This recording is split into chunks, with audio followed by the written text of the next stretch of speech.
بسم اللہ الرحمن الرحیم۔ ابو جہل وہ بدبخت کافر تھا جس نے ساری زندگی رسول اکرم صلی اللہ علیہ وآلہ وسلم کو تکلیف اور دکھ کے علاوہ کچھ نہ دیا۔ فرعون اور نمرود کی موت کی طرح ابو جہل بھی کتے کی موت مرا۔ حضرت عبد الرحمن بن عوف رضی اللہ تعالیٰ عنہ سے مروی ہے کہ جب جنگ بدر کا میدان لگا ہوا تھا کہ معاذ اور معوذ رضی اللہ تعالیٰ عنہ میرے پاس آئے۔ انہوں نے مجھ سے دریافت کیا کہ چچا جان، ان لوگوں میں سے ابو جہل کون ہے؟ میں نے ہاتھ کا اشارہ کرتے ہوئے ان کو بتایا کہ وہ ابو جہل ہے۔ انہوں نے کہا، چچا جان، اس ظالم نے ہمارے نبی حضرت محمد صلی اللہ علیہ وآلہ وسلم کو بہت سے دکھ اور تکالیف پہنچائی ہیں، اسی لیے ہم ابو جہل کو نہیں چھوڑیں گے۔ عبد الرحمن بن عوف رضی اللہ تعالیٰ عنہ فرماتے ہیں کہ جو ہی میں نے بچوں کو ابو جہل کا بتایا تو وہ بچے بجلی کی رفتار کے ساتھ ابو جہل کی طرف بھاگے۔ انہوں نے ابو جہل پر ایک زوردار ضرب لگائی۔ ان کی پہلی ہی ضرب سے ابو جہل اونٹ سے گر گیا۔ پھر انہوں نے ابو جہل کے پاؤں پر تلوار کا وار کیا اور اس کا پاؤں بھی ٹانگ سے الگ کر دیا۔ حضرت معاذ رضی اللہ تعالیٰ عنہ بیان کرتے ہیں کہ یہ سب کچھ ابو جہل کا بیٹا اکرمہ دیکھ رہا تھا۔ اکرمہ نے وار کر کے میرے بازو کو کاٹ دیا۔ میرا بازو کندھے سے لٹک رہا تھا۔ پھر میں لٹکتے ہوئے بازو کے ساتھ ہی بڑی تیزی سے لڑ رہا تھا۔ جب بازو نے مجھے بہت ہی زیادہ تنگ کرنا شروع کیا تو میں نے بازو کو اپنے پاؤں کے نیچے رکھا اور زور لگا کر بازو کو اپنے تن سے جدا کر دیا۔ حضرت معاذ رضی اللہ تعالیٰ عنہ سے مروی ہے کہ میں نے موقع پا کر ابو جہل پر پھر وار کیا، جس سے ابو جہل کے جسم سے خون کے فوارے جاری ہو گئے۔ ابو جہل کو موت کے گھاٹ اتار دیا۔ یہ دونوں بچے رسول اللہ کے پاس جا کر عرض کرنے لگے، یا رسول اللہ، ہم ظالم ابو جہل کو قتل کر کے آئے ہیں۔ تبری میں بیان کیا گیا کہ ابو جہل ابھی قتل نہیں ہوا تھا، بلکہ وہ درد سے چلا رہا تھا، تڑپ تڑپ کر درد سے چلاتے ہوئے موت کا انتظار کر رہا تھا۔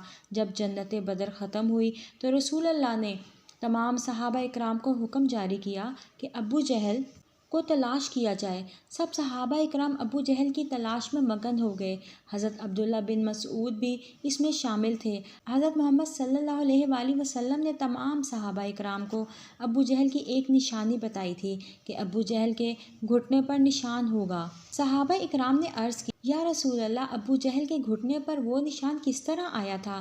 رسول اللہ نے فرمایا، ایک دفعہ میں اور ابو جہل عبداللہ بن جدعان کے گھر دعوت میں شامل تھے۔ اس وقت تمہاری عمریں بہت چھوٹی تھیں۔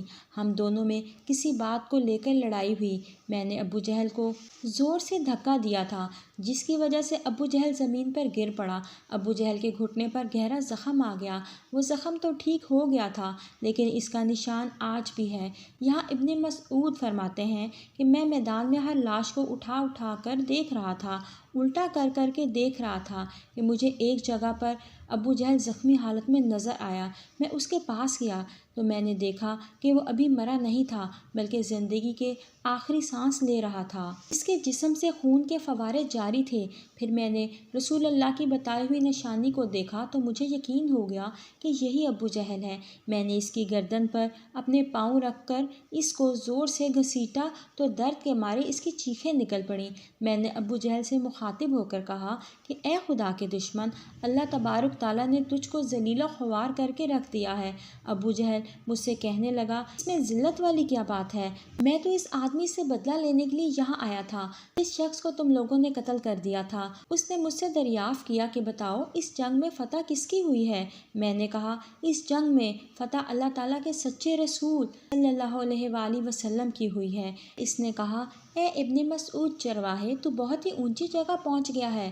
دوسرا قول یہ بیان کیا جاتا ہے کہ حضرت عبداللہ بن مسعود رضی اللہ تعالیٰ عنہ نے بیان کیا ہے کہ میں نے ابو جہل سے کہا کہ تیرا قاتل میں ہوں۔ ابو جہل نے کہا، نہیں، تجھ سے پہلے مجھے کوئی قتل کر گیا ہے۔ ایک قول یہ بھی بیان کیا جاتا ہے کہ جب ابن مسعود ابو جہل کے سینے پر بیٹھ کر کہنے لگا، اے اسلام کے بدترین دشمن، تم تو فرعون سے بھی زیادہ بدبخت نکلے۔ فرعون نے بھی مرتے وقت اپنی غلطیوں کو مان لیا تھا کہ میں غلط تھا، لیکن تم تو مرتے ہوئے بھی اسلام کے خلاف بکواس کر رہے ہو۔